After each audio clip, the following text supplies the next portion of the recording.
जय श्री हरि जय माँ लक्ष्मी। आप सभी का स्वागत है हमारे YouTube चैनल पर। आप सभी का दिन शुभ और मंगलमय हो। भगवान श्री हरि और माता लक्ष्मी की कृपा आप सभी पर सदैव बनी रहे। वैशाख मास चल रहा है। सभी महीनों में श्रेष्ठ मास वैशाख मास कहा जाता है। वैशाख मास में स्नान दान करने, तुलसी पूजन, बड़ पीपल की पूजा, अनेक कार्य किए जाते हैं। भगवान विष्णु की पूजा की जाती है और 12 महीने में वैशाख मास को सबसे श्रेष्ठ माना गया है। आज की कथा में तुलसी दल और अश्वत्थ की महिमा तथा वैशाख महात्म्य के संबंध में 3 प्रेतों के उद्धार की कथा कैसे हुआ जानेंगे। चलिए कथा प्रारंभ करते हैं। ब्राह्मण ने पूछा, धर्मराज, वैशाख मास में प्रातः काल स्नान करके एकाग्रचित्त हुआ पुरुष भगवान माधव का पूजन किस प्रकार करे? आप इसकी विधि का वर्णन करें।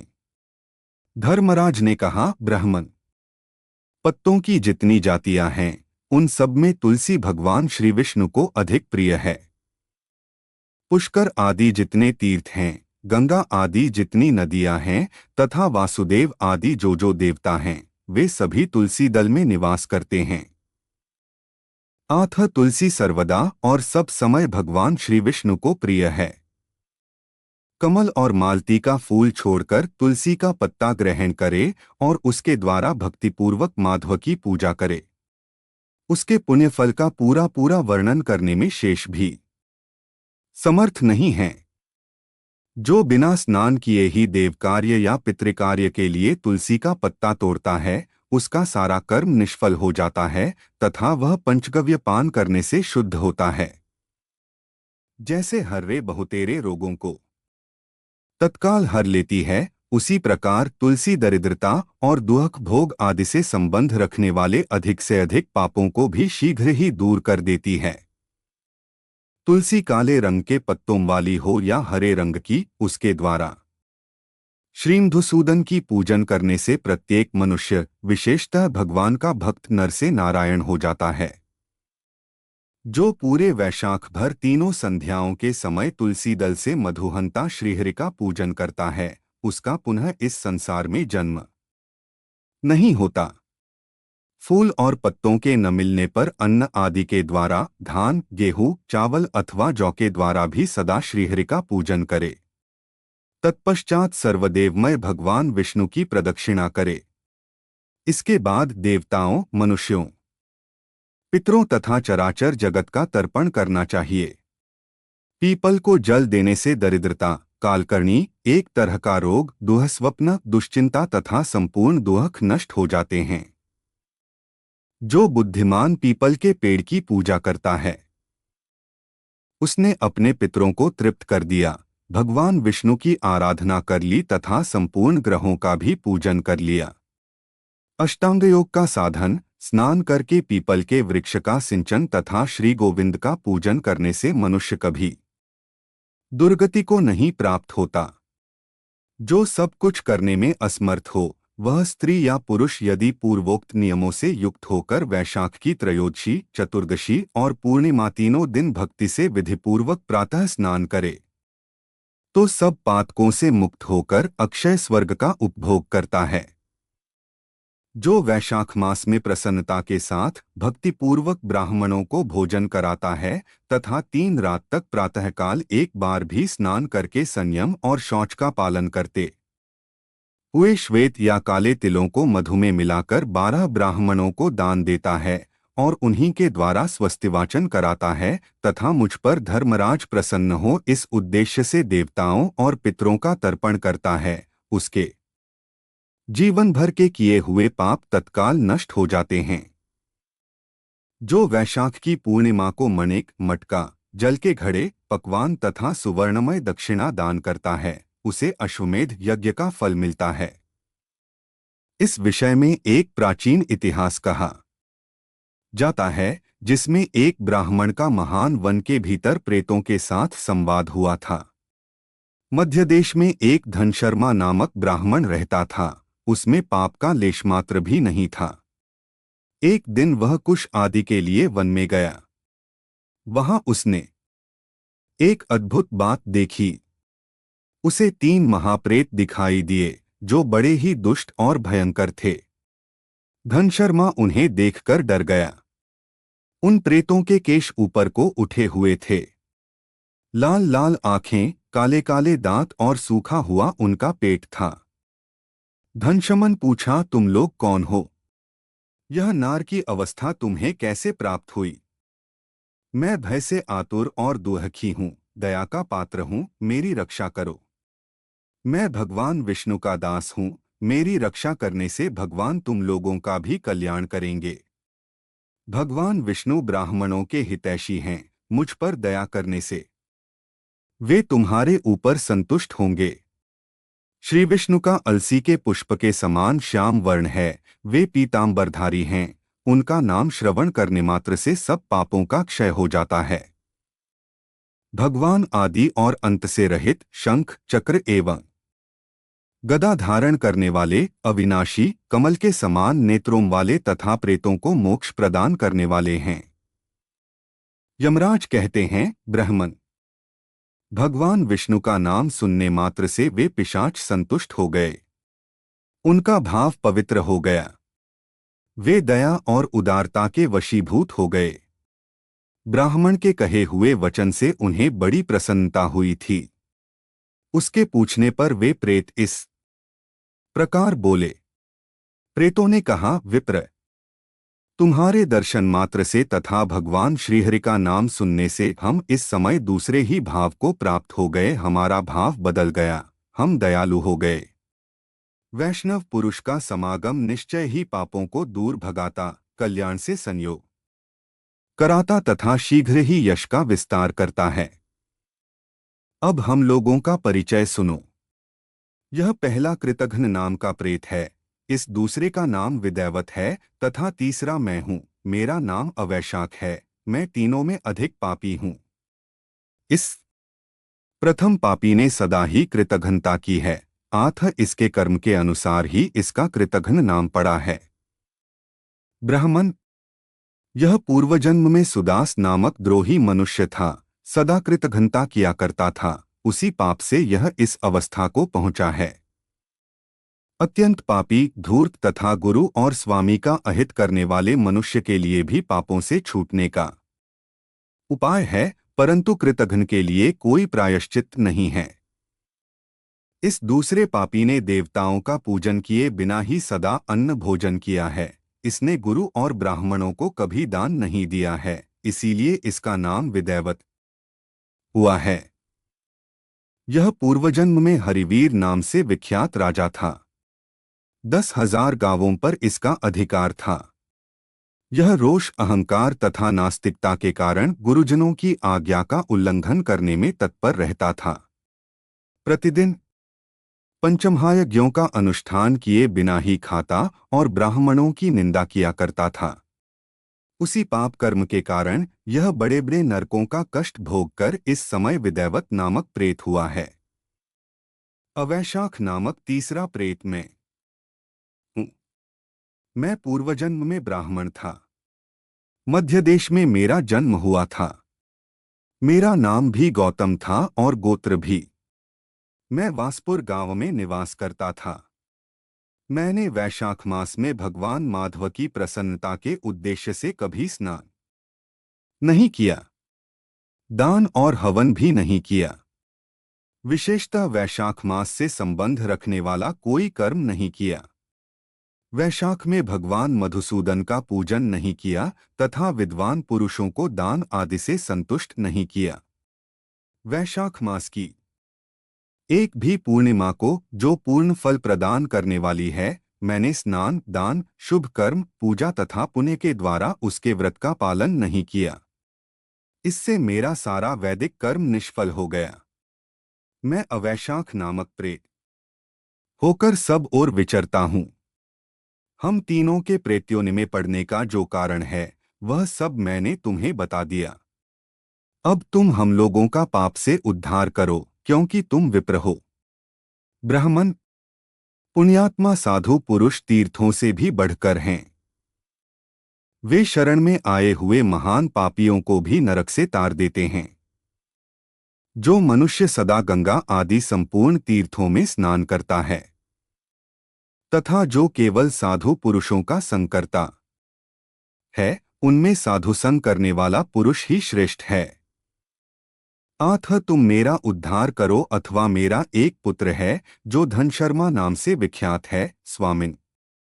तुम उसी के पास जाकर ये सब बातें समझाओ। हमारे लिए इतना परिश्रम करो। जो दूसरों का कार्य उपस्थित होने पर उसके लिए उद्योग करता है, उसे उसका पूरा फल मिलता है। वह यज्ञ, दान और शुभ कर्मों से भी अधिक फल का भागी होता है। यमराज कहते हैं, ब्राह्मण। उस प्रेत का वचन सुनकर धनशर्मा को बड़ा दुहक हुआ। उसने यह जान लिया कि ये मेरे पिता हैं जो नरक में पड़े हुए हैं। तब वह सर्वथा अपनी निंदा करते हुए बोला। धनशर्मा ने कहा, स्वामिन, मैं ही गौतम का आपका पुत्र धनशर्मा हूं।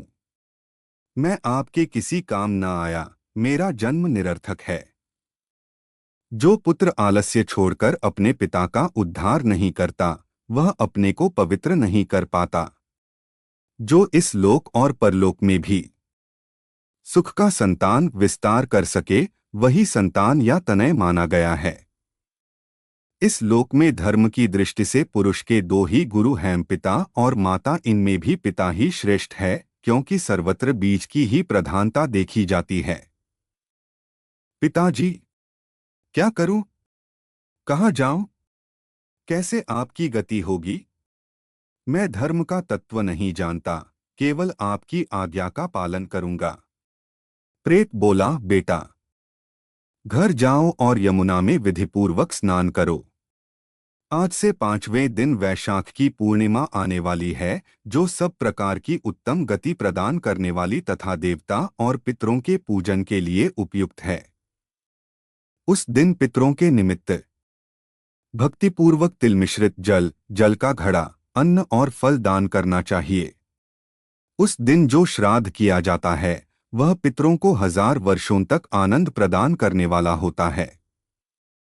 जो वैशाख की पूर्णिमा को विधिपूर्वक स्नान करके 10 ब्राह्मणों को खीर भोजन कराता है, वह सब पापों से मुक्त हो जाता है। जो धर्मराज की प्रसन्नता के लिए जल से भरे हुए 7 घड़े दान करता है, वह अपनी 7 पीढ़ियों को तार देता है। बेटा, त्रयोदशी, चतुर्दशी तथा पूर्णिमा को भक्तिप्रायण होकर स्नान, जप, दान, होम और श्रीमाधव का पूजन करो और उससे जो फल हो वह हम लोगों को समर्पित कर दो। ये दोनों प्रेत भी मेरे परिचित हो गए हैं, आथ इनको इसी अवस्था में छोड़कर मैं स्वर्ग में नहीं जा सकता। इन दोनों के पाप का भी अंत आ गया है। यमराज कहते हैं, ब्राह्मण।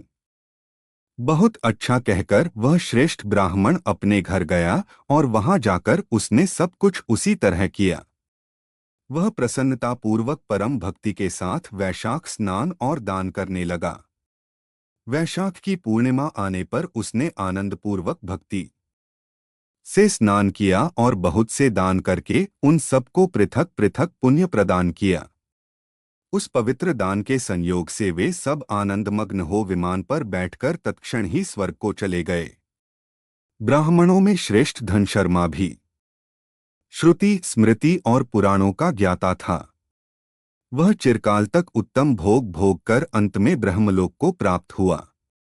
आथ यह वैशाख की पूर्णिमा परम पुण्यमयी और समस्त विश्व को पवित्र करने वाली है।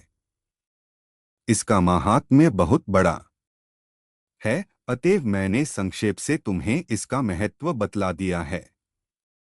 जो वैशाख मास में प्रातः काल स्नान करके नियमों के पालन से विशुद्ध चित्त हो भगवान मधुसूदन की पूजा करते हैं, वे ही पुरुष धन्य हैं, वे ही पुण्यात्मा हैं तथा ही संसार में पुरुषार्थ के भागी हैं। जो मनुष्य वैशाख मास में सबेरे स्नान करके संपूर्ण यम नियमों से युक्त हो भगवान लक्ष्मीपति की आराधना करता है, वह निश्चय ही अपने पापों का नाश कर डालता है। जो प्रातः काल उठकर श्री विष्णु की पूजा के लिए गंगा जी के जल में डुबकी लगाते हैं, उन्हीं पुरुषों ने समय का सदुपयोग किया है, वे ही मनुष्यों में धन्य तथा पाप रहित हैं।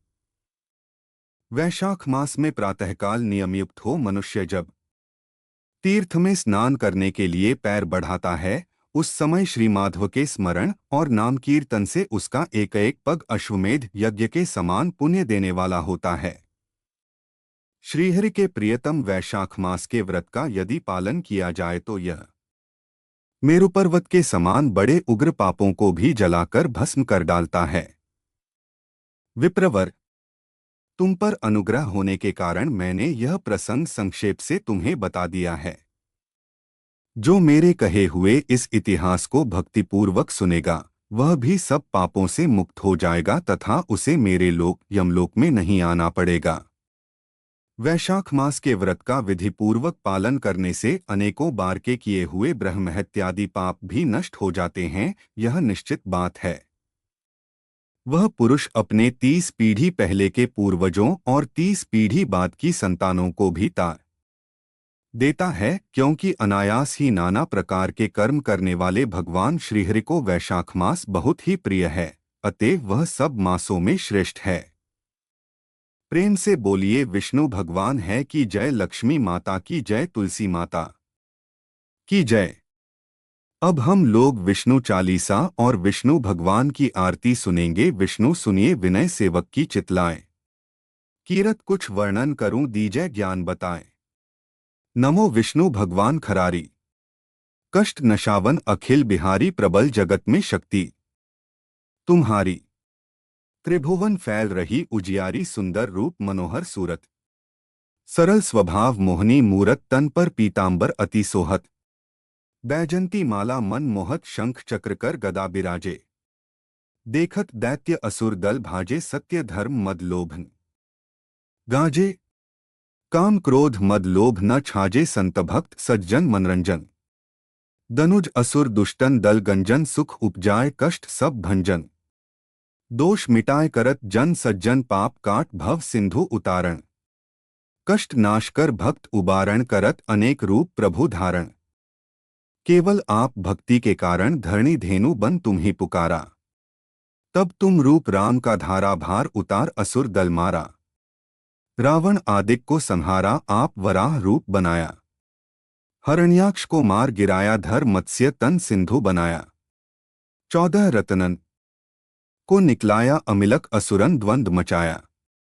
रूप मोहनी आप दिखाया, देवन को अमृत पान कराया, असुरन को छवि से बहलाया, कूर्म रूप धर सिंधु मझाया, मंदराचल गिरी तुरत उठाया, शंकर का तुम फंद छुड़ाया, भस्मासुर को डोट रूप दिखाया, वेदन को जब असुर डुबाया, कर प्रबंध उन्हें ढूंढवाया, मोहित बनकर खल ही नचाया, उसी कर से भस्म कराया, असुर जलंधर अति बलदाई, शंकर से उन कीन्ह लड़ाई, हार पार शिव सकल बनाई, कीन सती से छल खल जाई, सुमिरन कीन तुम्हें शिवरानी, बतलाई सब विपत कहानी, तब तुम बने मुनीश्वर ज्ञानी, वृंदा की सब सुरती भुलानी, देखत 3 दनुज शैतानी, वृंदा आए तुम्हें लपटानी, हो स्पर्श धर्म क्षति मानी, हना असुर उर शिव शैतानी, तुमने ध्रुव प्रहलाद उबारे, हिरणाकुश आदिक खल मारे, गणिका और अजामिल तारे, बहुत भक्त भव सिंधु उतारे, हरहु सकल संताप हमारे, कृपा करहु हरि सिरजन हारे, देखूं मैं निज दरश तुम्हारे, दीन बंधु भक्तन हितकारे, चहत आपका सेवक दर्शन, करहु दया अपनी मधुसूदन, जानो नहीं योग्य जब पूजन, होय यज्ञ स्तुति अनुमोदन, शील दया संतोष सुलक्षण, विदित नहीं व्रतबोध विलक्षण, करहूं आपका किस विधि पूजन, कुंती विलोक होत दुख भीषण, करहूं प्रणाम कौन विधि सुमिरण, कौन भांति मैं करहूं समर्पण, सुर मुनि करत सदा सेवकाई, हर्षित रहत परम गति पाई, दीन दुखिन पर सदा सहाई, निज जन जान लेव अपनाई, पाप दोष संताप नशाओ, भवबंधन से मुक्त कराओ, सुख संपत्ति दे सुख उपजाओ, निज चरणन का दास बनाओ, निगम सदा ये विनय सुनावे, पढ़े सुने सो जन सुख पावे, विष्णु जी की आरती, जी की आरती, जय जगदीश हरे स्वामी, जय जगदीश हरे।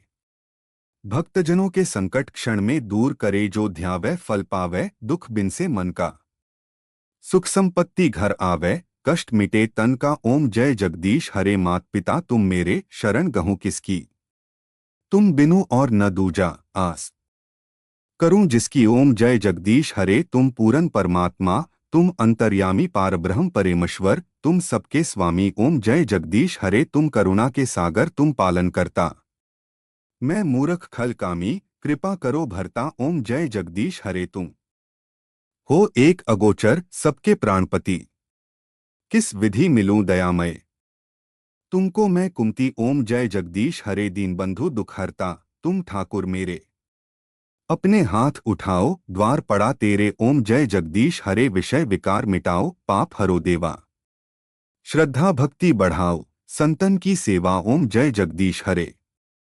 तन मन धन और संपत्ति सब कुछ है तेरा, तेरा तुझको अर्पण क्या लागे मेरा। ओम जय जगदीश हरे। जगदीश्वर जी की आरती जो कोई नर गावे, कहत शिवानंद स्वामी, मनवांछित फल पावे। ओम जय जगदीश हरे। विष्णु चालीसा और आरती समाप्त होती है। प्रेम से बोलिए भगवान विष्णु और माता लक्ष्मी की जय। आपको आज की कथा पसंद आए तो वीडियो को लाइक कीजिएगा, शेयर कीजिएगा, कमेंट में भगवान विष्णु जी और माता लक्ष्मी जी की जय लिखिए और चैनल को भी सब्सक्राइब कीजिएगा। इसी के साथ आप हमारे चैनल पर वैशाख मास में सुनी जाने वाली सभी कहानियों की वीडियो को भी जरूर देखिएगा। जय श्री हरि।